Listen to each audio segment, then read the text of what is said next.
නමක් කියන නේද? නැට්ට කුත්තිය. මොකද උඹට කියන්නේ යුනිකෝන් නේ. මට ඊයේ හමුව ටූත්ලස් කෙනෙක්. කළු පාරේ අසනේ. මේක හොඳයි මගේ ළමයාට. නේද?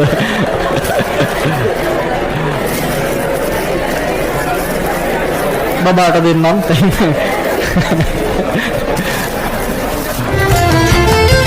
හරි බඹා කෙටු හැටියට ඔබ හමු වූ හින්දා පතාන ආලෙස ඕන කසාද බැන්දා හොඳට කැපෙන ජෝඩුව ඉස්සරහට කැන්දා මේ සබා ගැබේ සුපැතුම් උදදී අපි